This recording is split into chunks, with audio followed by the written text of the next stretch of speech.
Hi guys, what's up? So now let I'm started an important lecture. It is electrostatic potential energy. Before starting electrostatic potential energy, again I want to introduce about my channel and me. So this is a Vaishnavi online classes physics by Saurabh Sharma. This is me. If you have a more doubts related to concept, related to numericals or related to lecture, you can ping on my WhatsApp number 8858980568. सो बच्चों चलो start करते हैं आज. सो मैं हम लोग पढ़ने जा रहे हैं electrostatic potential energy. Okay, so electrostatic potential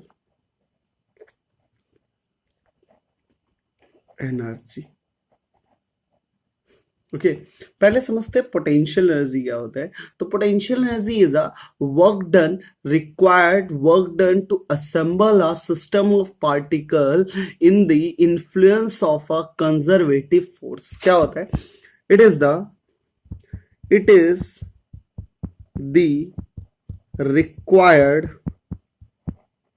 required work done to assemble a system of particles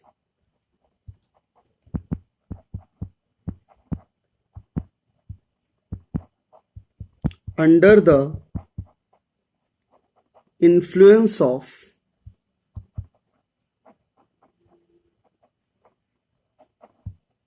conservative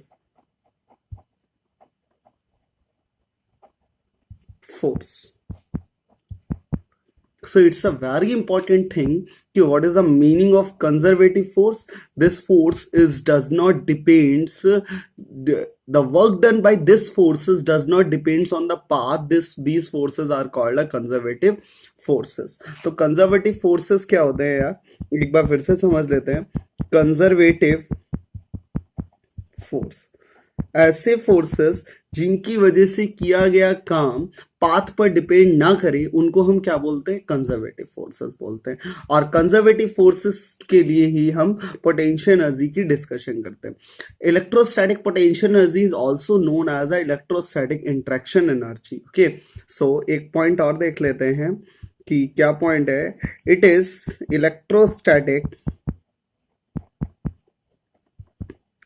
potential energy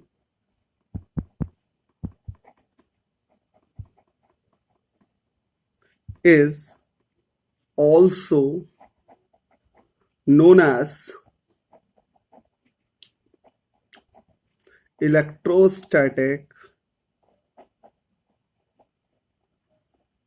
interaction energy. Okay बच्चों, अच्छा, आप सुनते हैं इलेक्ट्रोस्टैटिक पोटेंशियल एनर्जी होता क्या है. सो बच्चों, आपने देखा पोटेंशियल एनर्जी क्या है कि जितना हमें सिस्टम ऑफ पार्टिकल्स को असेंबल करने में जितना वर्क डर लग रहा है कंजर्वेटिव फोर्स के रिप्रेजेंट होने पर, उसी को हम क्या बोलते हैं? पोटेंशियल एनर्जी बोलते हैं. तो अब बात करते हैं इलेक्ट्रोस्टैटिक में. हमने पढ़ा है एक ही फोर्स होता है, वो कौन सा होता है? Electrostatic force. उसको वो कैसा फोर्स है? Conservative force. अब every charges produces a electric field surrounding itself. हर एक चार्ज अपने चारों ओर इलेक्ट्रिक फील्ड प्रेजेंट करता है. तो वो कैसा फोर्स लगाएगा? फोर्स फील्ड बनाएगा, कंजर्वेटिव फील्ड फोर्स फील्ड बनाएगा. सो फिर इलेक्ट्रोस्टैटिक पोटेंशियल एनर्जी क्या होगी? It is the required work done to assemble a system of charge particles under the influence of conservative electric field force. Okay, तो देख लेते हैं हम इलेक्ट्रोस्टैटिक पोटेंशियल एनर्जी. बेटा क्या होता है? Electrostatic potential energy. Okay, so it is the required work done to assemble a system of charge particle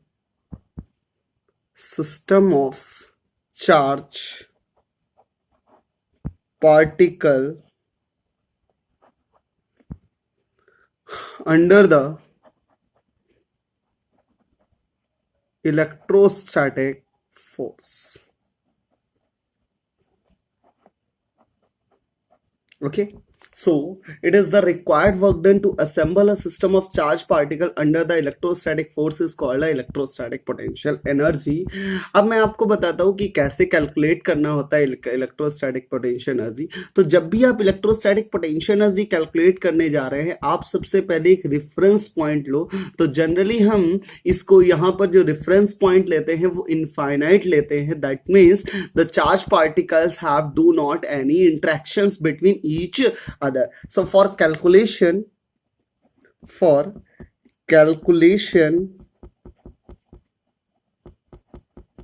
of electrostatic potential energy, we consider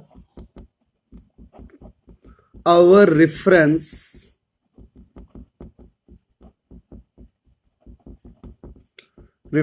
of zero potential energy when charges are at infinite separation. That is no interaction exists between the charge particle. Okay so एक simple point ये समझ में आता है, अगर आप electrostatic potential energy को calculate करने जा रहे हैं तो आप एक ऐसा रेफरेंस पॉइंट लो जिसके बीच में चार्जेस के बीच में कोई क्या ना हो, इंट्रैक्शन ना हो। उसको इनफाइनाइट से उस रीजन ऑफ फील्ड तक लाने में जितना वर्क डन करना पड़ेगा वही वर्क डन क्या होगा, आपका इलेक्ट्रोस्टैटिक पोटेंशियल एनर्जी होगा। तो इन अनदर वर्ड्स में हम लिख लेते हैं, in another words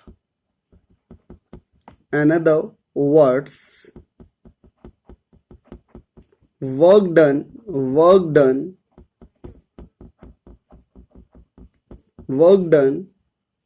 required work done to bring a charge particle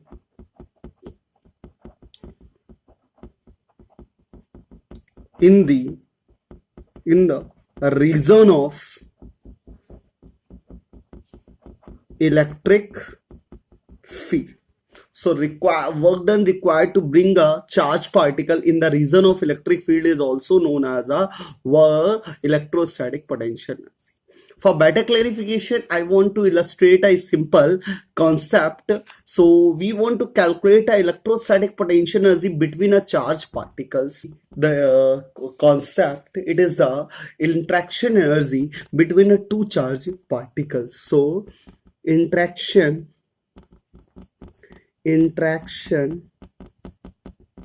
energy between two charge particle. सो अगर बेटा मान लो एक चार्ज ये है, this is a plus Q1, और एक चार्ज बेटा ये है, दिस इज प्लस Q2, और इनके बीच का सेपरेशन से मान लो बेटा R है, तो इनके बीच की आपको इंट्रैक्शन एनर्जी निकालनी है। सो बेटर कैलिफिकेशन के लिए हम क्या करते हैं, एक चार्ज Q1 ले लिया पॉजिटिव और मान लिया ये फिक्स्ड है, और दूसरे चार्ज को इनफाइनाइट सेपरेशन पे रखा। कहां पर, इनफाइनाइट पे इनिशियली Q2 को। अब इसको इसके रीजन ऑफ फील्ड तक लाने में, R डिस्टेंस तक लाने में जितना वर्क डन करना पड़ा होगा वही वर्क डन क्या होगा, इसकी इंटरेक्शन एनर्जी होगी। तो मैंने मान लिया कि यहां से x डिस्टेंस पर, इससे x डिस्टेंस पे dx डिस्प्लेस करने पर कितना वर्क डन करना पड़ेगा, तो external work done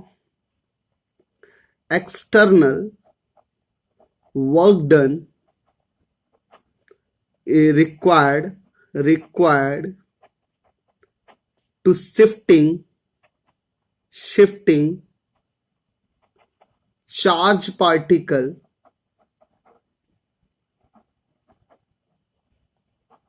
Q2 by a displacement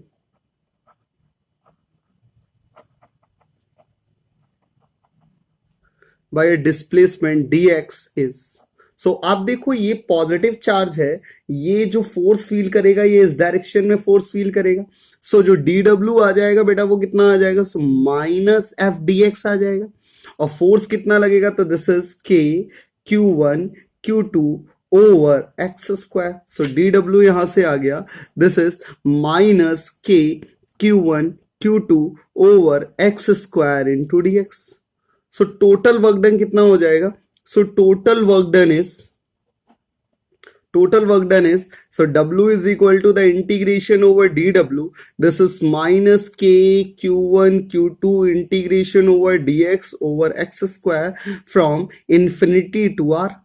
सो आप जब इसको इंटीग्रेट करोगे तो इलेक्ट्रिक वर्क डन आ जाएगा, दिस इज के Q1 Q2 over x and limit is minus, this is again minus minus plus x infinity to r. So W बराबर यहां से बेटा आ गया, W is equal to K Q1 Q2 over r. So this is the interaction energy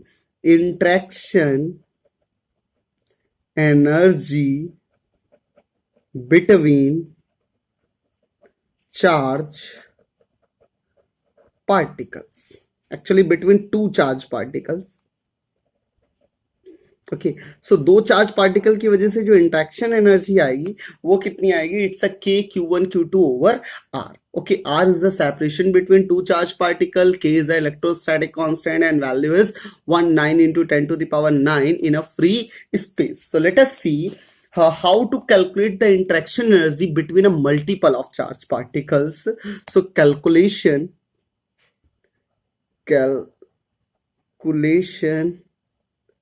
of electrostatic potential energy between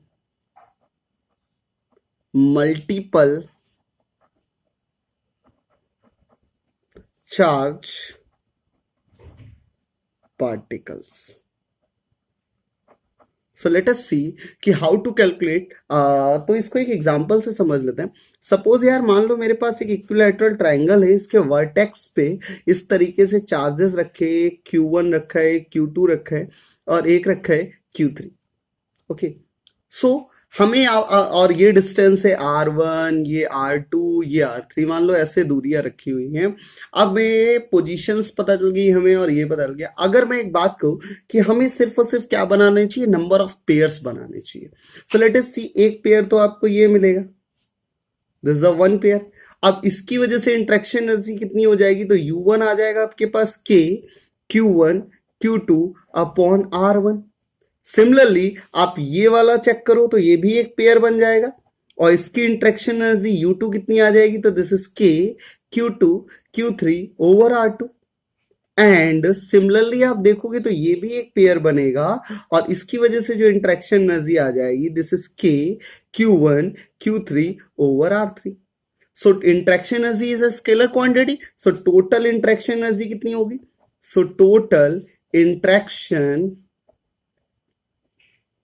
energy, सो आप total interaction energy देखोगे U बराबर, तो this is U1 plus U2 plus U3, तो this is के Q1 Q2 over R1 plus के Q2 Q3 over R3, sorry R2 and plus का के Q1 Q3 over R3. That means multiple charge, ये आपकी निकल आई टोटल इंट्रैक्शन एनर्जी. तो multiple charge particles के लिए जो इंट्रैक्शन एनर्जी निकालनी है वो क्या है, it is the sum of all interaction energy by the pair concept, है ना. तो लिख लेते हैं, it is sum of all possible pair energy, possible pair combination energy. Okay, so for better clarification I want to illustrate a next example.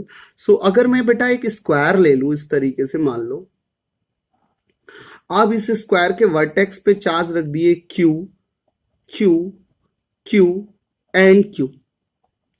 अब आप देख रहे हो कितने चार्जेस है, 4 चार्जेस है। तो हाँ, अगर इनके इनके बीच की दूरी से मान लो ये आर, ये भी आर, ये भी आर, ये भी आर, तो अब आपको नंबर ऑफ पेयर सबसे पहले कैलकुलेट करने हैं। So for calculation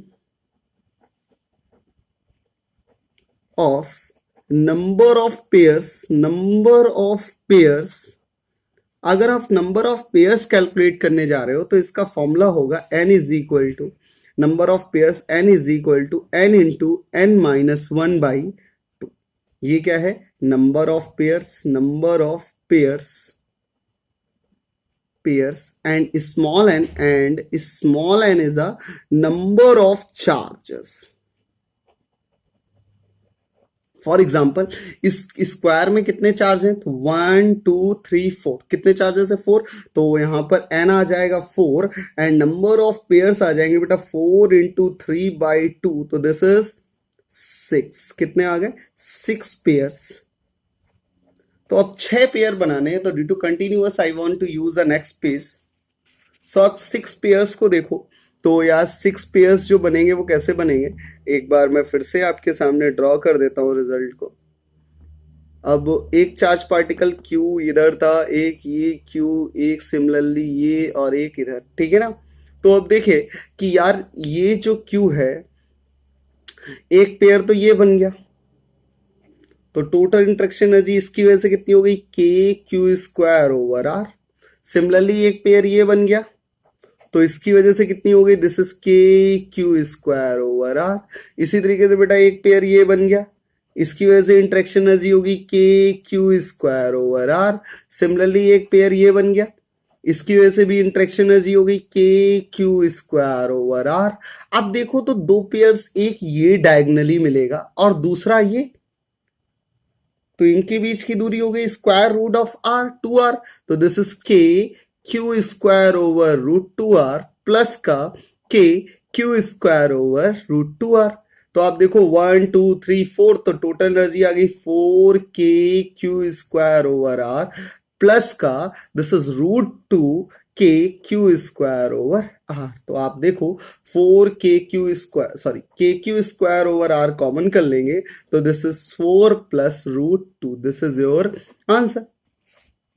For to better clarification, I want to discuss about the next concept और नेक्स्ट एग्जाम्पल। तो अगला एग्जाम्पल देख लेते हैं यार। मान लो एक क्यूबॉइड ले ले, एक क्यूब ले लेते हैं, ठीक है ना।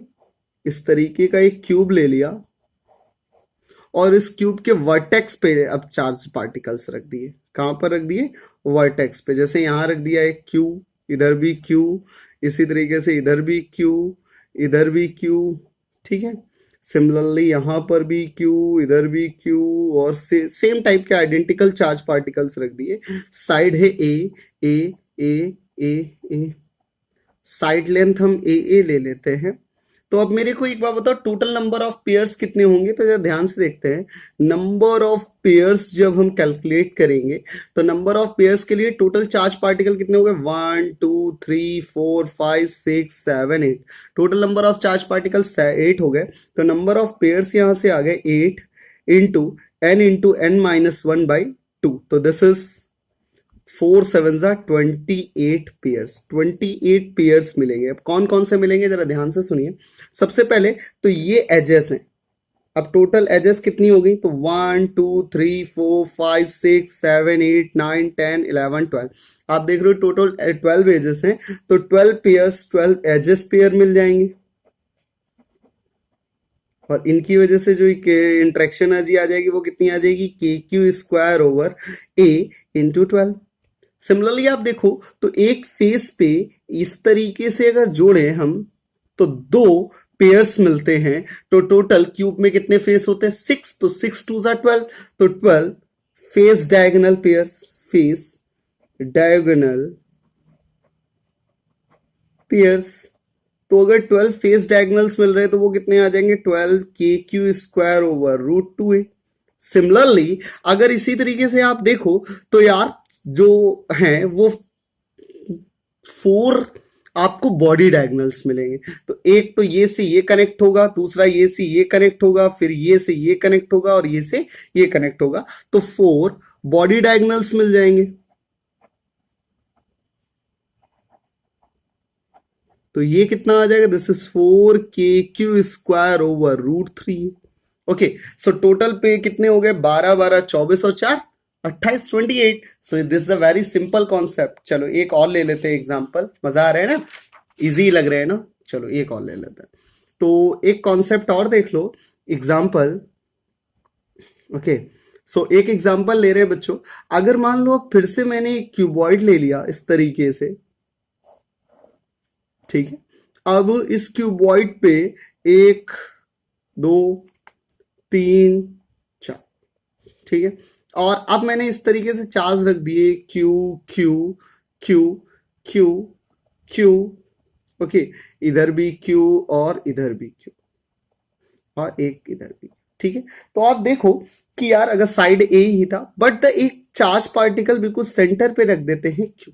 So now the total number of charges is 9। So number of pair कितने आ जाएंगे बेटा, नंबर ऑफ पेयर्स जो आएंगे वो इस केस में आ जाएंगे, this is n equal to 9 into 8/2, this is 4 and 9 4s are 36 pairs. इस बार कितने मिलेंगे, 36 पेयर्स। तो देख लेते हैं कौन कौन से। एक तो 12 face pairs, 12 edges, sorry edges pair, ठीक है ना, पेयर्स। तो ये कितने मिलेंगे, दिस इज 12kq²/a। फिर 12 फेस डायगोनल, आपने प्रीवियस आर्टिकल में देखा ना, अभी थोड़ी देर पहले मैंने बताया आपको। तो this is 12kq² / √2a। Similarly 4 आपको बॉडी डायगोनल्स मिल जाएंगे, body diagonals. So this is 4kq² / √3a। Okay, आप जरा ध्यान से देखिए, तो ये इससे अटैच होगा, ये इससे अटैच होगा, 2, एक 3, एक 4, एक 5, एक 6, एक 7, एक 8। 8 पेयर्स जो है वो सेंटर से मिलेंगे। तो अब जो मिलेगा वो 8 पेयर्स सेंटर्स से मिल रहे होंगे। तो इनका कितना हो जाएगा, 8kq² / √3a/2। तो this is 16kq² / √3a। So this is अ 1 2 12 12 24 और 4 28 और 8 36। तो सिंपल कॉन्सेप्ट है ना, दिस अ वेरी इजी। अब आप जानते हो अच्छे से कि हम यार क्या करते हैं, पोटेंशियल एनर्जी जब भी पढ़ते थे, वर्क एनर्जी थ्योरम ने पढ़ी थी, तो वर्क एनर्जी थ्योरम में हमने कंजर्वेशन ऑफ एनर्जी का कॉन्सेप्ट देखा था। तो हम अब बात करेंगे यहाँ पर कि कैसे हम किस तरीके से कंजर्वेशन ऑफ लॉस को यूज कर सकते हैं। सो let us see the next concept कि application of conservation, application of law of conservation, application of law of conservation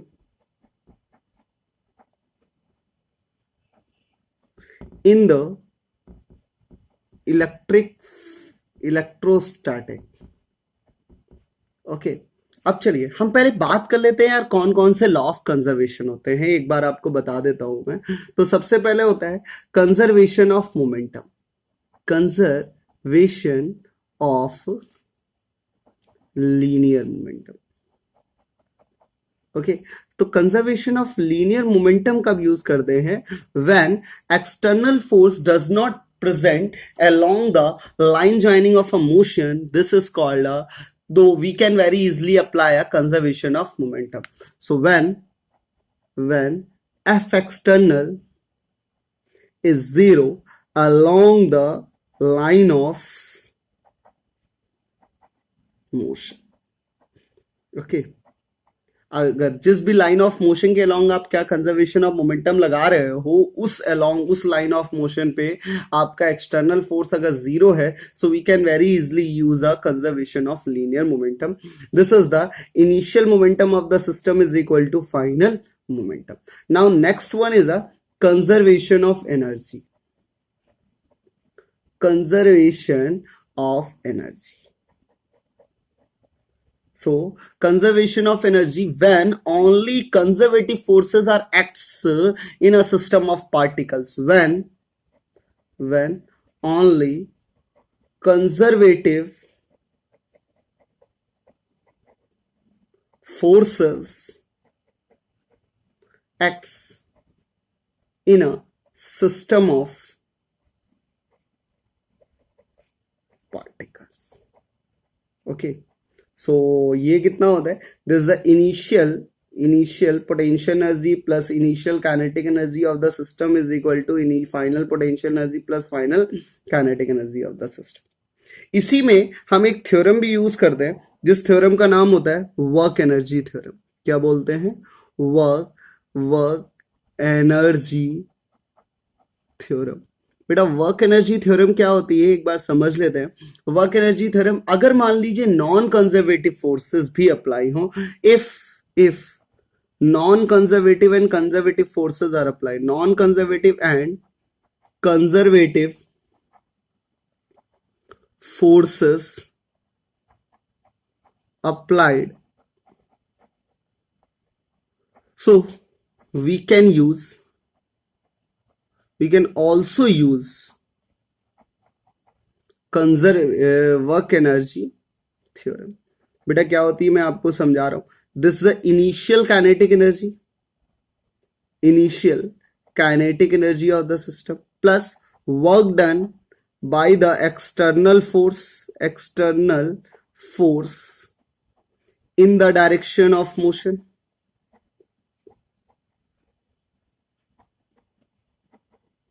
And minus, आप चाहो तो माइनस ले लो या प्लस ले लो, plus minus work done by the external force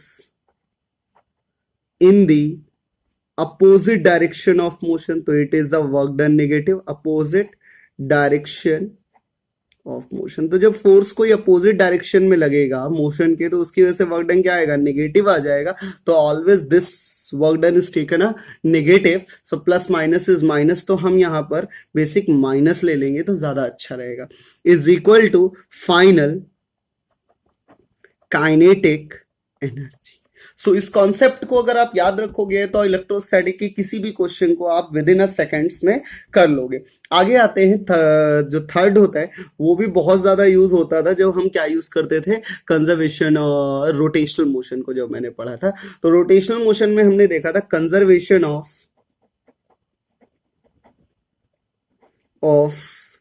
linear, conservation of angular momentum. Okay, so conservation of angular momentum क्या होता है?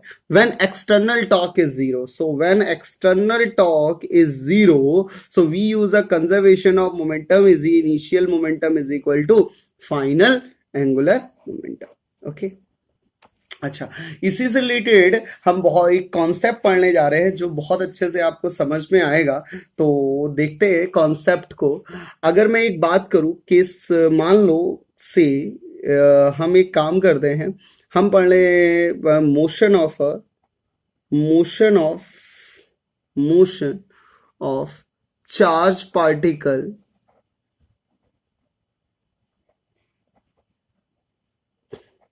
Okay. Motion of charge particle देखते हैं. तो एक काम किया, एक मान लो बेटा एक चार्ज ये है, दिस इज क्यू नॉट. एक चार्ज ये ले लेते हैं और एक चार्ज क्यू है. ओके, ये इनफाइनाइट सेपरेशन पर है. अब ये इनिशियल वी नॉट स्पीड से आ रहा है एंड इट इज फिक्स्ड. तो होगा क्या? जैसे जैसे ये पास आता जाएगा ये स्पीड डिक्रीज होती जाएगी. क्यों? क्योंकि ये चार्ज इस पे एक रिपल्सिव फोर्स लगाएगा इस डायरेक्शन में, जिससे ये स्पीड का मैग्नीट्यूड धीरे धीरे डिक्रीज हो रहा होगा. तो जैसे ये चार्ज यहां से चलेगा इस तरीके से, तो किसी ना किसी मिनिमम डिस्टेंस के बाद it will be become at rest, final velocity become zero. और this separation is a minimum distance. अब इससे ज्यादा हो नहीं सकती, मतलब और ज्यादा पास आ नहीं सकता. तो जैसे ही फाइनल वेलोसिटी जीरो होगी it will be moving back. So this separation is called a closest separation. Okay, तो दिस द क्लोजेस्ट सेपरेशन. तो देख लेते हैं क्लोजेस्ट सेपरेशन क्या होता है.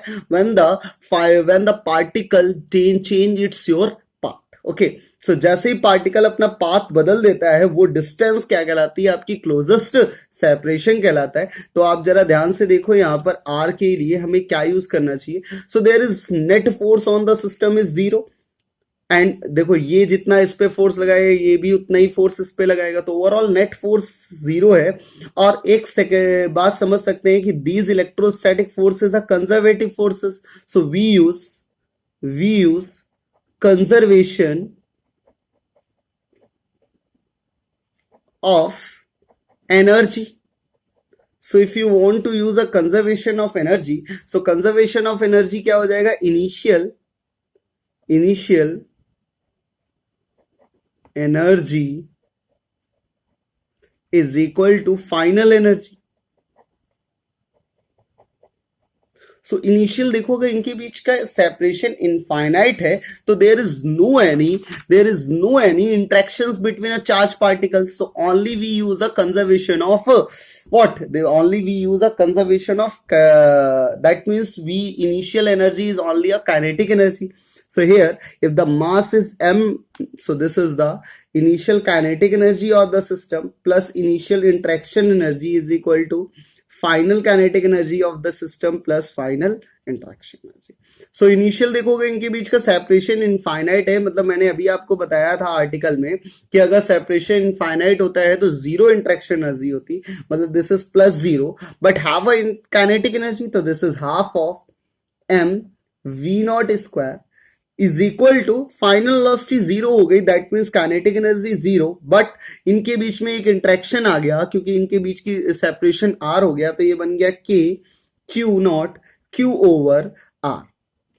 तो आप देखो यहां से जो क्लोजेस्ट अप्रोच निकल के आई, this is half of m v not square is equal to k q not over r, so this is r is equal to 2k q not over m v naught square. So this is the first case.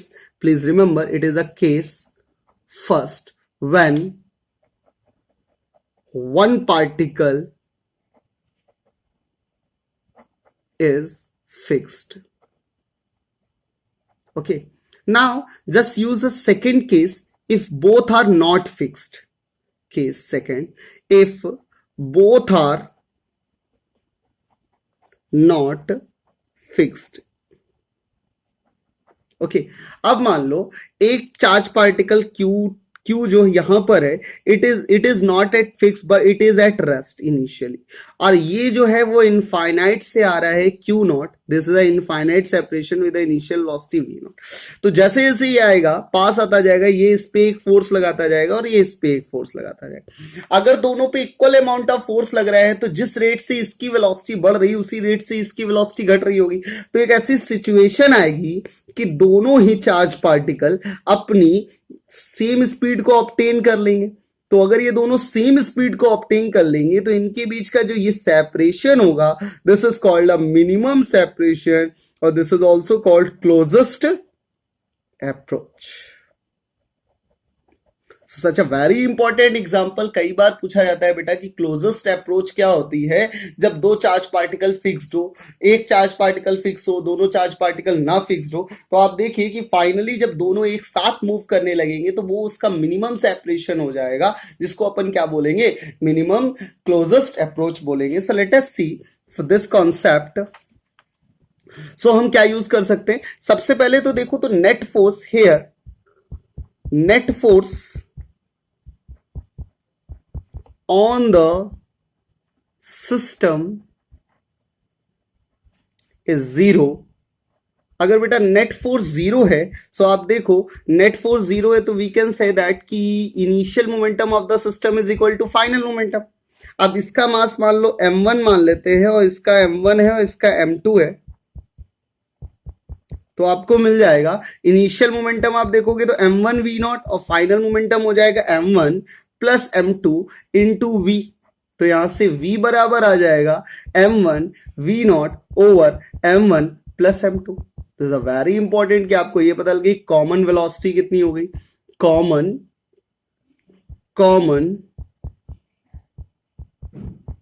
Velocity of charge particles.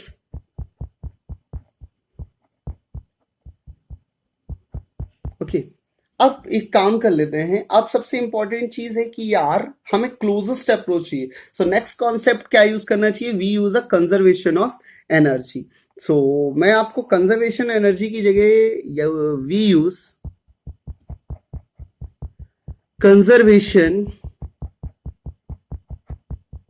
Of energy. So conservation of energy फिर से वही, initial kinetic energy of the system plus interaction energy of the system is equal to final kinetic energy of the system plus final interaction energy of the system. So आप देखो, अगर इनके बीच का separation जो है बेटा, अगर इनके बीच का सेपरेशन इनिशियली बहुत इनफाइनाइट था तो इंटरेक्शन कितना था? 0, but have a kinetic energy, तो ये कितना बन जाएगा? This is half of m1 v not square plus 0 is equal to, अब both are moving with a common velocity, तो दोनों की जो काइनेटिक एनर्जी पूरे सिस्टम की आ जाएगी वो कितनी आ जाएगी? Half of m1 plus m2 into v square. But इन तीनों ने क्या किया? कुछ डिस्टेंस ट्रेवल कर ली, कितनी? r, तो इनके बीच में एक इंट्रैक्शन आ गया। How much? कितना आ गया? This is k q not over r। Okay, आप जरा ध्यान से देखो, v की वैल्यू उठा के यहां लिख सकते हैं, तो this is half of m1 v not square equal to half of m1 plus m2 into v की वैल्यू लिखते हैं यार, तो v की वैल्यू आ जाएगी, this is m1 square over v not square divided by m1 plus m2 का whole square plus k q not over r। Okay, आप देखो ये से ये कैंसिल आउट हो जाएगा, इस टर्म को इधर ले जाते हैं, तो this is half of m1 v not square minus half of m1 square v not square divided by m1 plus m2 is equal to k q not over r। Okay बच्चों, तो अब अगर देखो आगे, तो आपको half of m1 v not square common कर सकते हैं, this is 1 minus m1 upon m1 plus m2 is equal to k q not over r। आपको दिख रहा होगा कि यहां से बन जाएगा half of m1 v not square into m2 upon m1 plus m2 is equal to k q not over r। So आप देखो यहां से, तो ये टर्म बन गया, this is r is equal to 2k q naught into m1 plus m2 divided by m1 m2 into v not square. अच्छे से लिखने के लिए आप कैसे लिख सकते हो? r बराबर 2k q not over v not square into 1 by m1 plus 1 by m2। तो अगर एक फिक्स है तो m कितना बन जाएगा? This is only sum m1 m2 0 m1 आ जाएगा, क्योंकि नीचे m1 बाई m2 रखेंगे तो m1 कैंसिल आउट हो जाएगा, ठीक है ना। अगर मान लीजिए दोनों मूव कर रहे हैं तो 1 by m1 plus 1 by m2। Okay, so let us see the next case, this is the case third. Case third देख लो यार, मान लो एक फिक्स है but have one have some parameters that is both are not in same line। अगर दोनों एक ही line पे ना हो, जैसे कि मान लो एक चार्ज पार्टिकल ये है Q जो फिक्स तो है, और दूसरा चार्ज पार्टिकल इनफाइनाइट सेपरेशन पे था, बट इसकी जो लाइन ऑफ मोशन थी वो इससे a डिस्टेंस पे थी, यहां पर Q नॉट, ये जा रहा था v नॉट स्पीड से। तो आप देखो जैसे ही ये आगे जाएगा, ये Q था और ये यहां से चला इस तरीके से, तो जैसे ही ये आगे जाएगा तो ये इस पे फोर्स लगाता रहेगा। अगर ये फोर्स इसके परपेंडिकुलर लगेगा तो इसका पाथ बदल जाएगा, दैट मीन्स अगर टेंजेंट ड्रॉ की जाए तो इधर स्पीड v हो जाएगी, इधर इनिशियल स्पीड v नॉट है। सो आप देखो ये इसका क्या हो जाएगा? मिनिमम सेपरेशन हो जाएगा। सो अगेन हमें क्या यूज करना चाहिए, दो चीजें, because the net torque on the system is zero, because net force on the system is zero. So if the net torque is zero, so we use a conservation of angular momentum. So we use here net torque is zero. अगर बेटा net torque zero है, so we use conservation of angular momentum.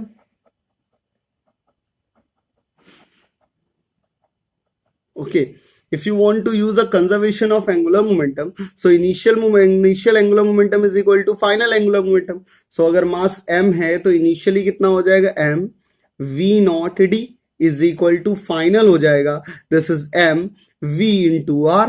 तो आप देखो ये से ये cancel out हो जाएगा, यहां से v naught d is equal to आ जाएगा v r. एक इक्वेशंस तो ये बन गई, तो v बराबर आ जाएगा यहां से v naught d by r. Okay, अब दूसरे में क्या यूज करना चाहिए, यूजिंग कंजर्वेशन ऑफ एनर्जी. तो initial kinetic energy of the system is half of mv naught square, there is infinite separation, तो नो इंट्रैक्शन है, plus zero is equal to finally this is half of mv square plus का k q not over r. Okay, so put the value of v in here and got the answer is r. So after solving the r is, this is 2k q1 q2 over mv naught into 1 minus d square. Okay, such a very simple concept, आप बड़ी आसानी से इसको कर सकते हो. आप समझ गए होगे कैसे हो रहा है. तो हमने आज आपको समझाया कि यार कैसे एप्लीकेशन ऑफ कंजर्वेशन लॉस को वो इलेक्ट्रोस्टैटिक में यूज करते हैं. आगे आते हैं यार, अगर आप वर्क एनर्जी थ्योरम को समझ चुके हो और इंटरेक्शन एनर्जी को समझ चुके हो कि कैसे कैलकुलेट करते हैं, मल्टीपल चार्ज ऑफ पार्टिकल्स की इंटरेक्शन एनर्जी कैलकुलेट करने के लिए हम नंबर ऑफ पेयर्स का काम करते हैं. Okay, so good bye, take care. अपने नेक्स्ट लेक्चर में हम जो है वो पढ़ेंगे electric potential. So bye bye, take care, stay safe and stay